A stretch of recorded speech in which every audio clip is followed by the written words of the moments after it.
Hello neighbor, this video is mainly to show you what I did and how I went about it, more than anything else.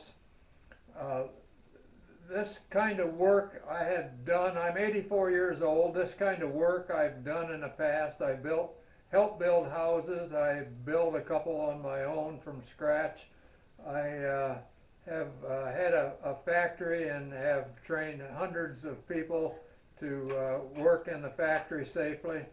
So it's not my first rodeo to do this kind of stuff. However, I have a slight handicap with the neuropathy in all four limbs, and I'm weak. I have no balance. So I love to work, and I love this kind of work, all kinds of work I love. But to do this myself is a personal satisfaction that I can figure out how I can do it and show other people that if they put their mind and think, they can do these kind of things safely. And I do it safely. I have not been hurt. I've done this, sited the barn. I had a contractor put up the rafters and put the roof on, but I've sited the barn and continue to keep adding to it continually. So this is just a continuation. I finally got it in. I poured cement. The slab that I'm sitting on here, I poured 30-some years ago by myself. The way I did it is I put in the forms and stretched a chalk line out and drove 3/8 re-rod down to just the height of the string, and then I had the truck come and deliver the cement, and they poured it out, and I leveled it off, and it wasn't screeded. Leveled it off, and then I floated it with a 4-foot float back and forth. And when I had it so that just the very tops of the re-rod was on it, I took my foot and stepped them over, and so that's the way I poured this. It's pretty level. It's not really that bad as far as level that way. I did put 2 inches of fall in it because the slab was only to store machinery and stuff on. I didn't want it to hold water.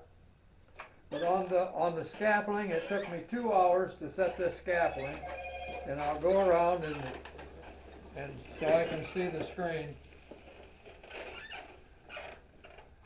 The scaffolding I set, I got it over here and in place, and then up here you see the top of the scaffolding.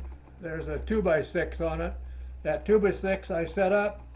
The boards down below is where I stand, and the boards even with the top of the scaffolding is where I set.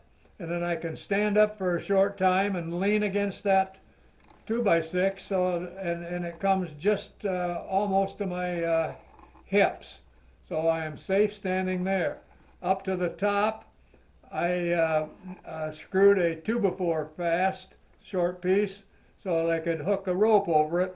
And then in another video, I show I got the rope on it after I pushed it up in here. Then I pulled the rope up, pulled the rope, and pulled it up straight, got it in place, and now I have it plumb as close as I can do. I nailed it.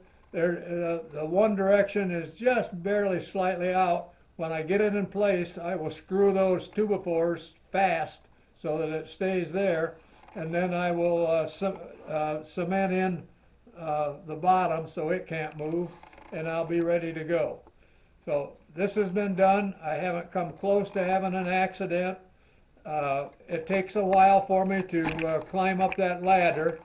I can get up to the top of the on the second step, and my knees are just below the yellow part, and I can block myself on, so that's how I balance between my feet and my knees, because if I was trying to stand straight up, I have to hold on to one hand. So this is just a background of how I do things and how I think it through so that it's totally safe. And so I put the 2x4s up there, as you can see on the post, so that I got it plumb. And it's, like I said, it's just a little bit out on one side. It's on the 2x4 going towards the outside. That's got to be moved probably 1/8 of an inch. I got a spike in it now, so when I pull it out, I'll just move the spike over to where I can hold it, and before I do that, I'll have a screw started in, and then I'll go ahead and drive a screw in it right on plumb. All right, that's enough for this video. This just a background so that you know what's going on for the followers, and also it helps family that thinks that I'm doing stupid things, and also the doctor. Dr. Dohm, he thinks all this stuff is stupid. And I tell you guys, like I told him, I have every intention to live right up until I die, and I have zero intentions of dying and waiting for a couple years to stop breathing. I love what I do, and I do it safely. Thanks for watching. Share if you will. Bye.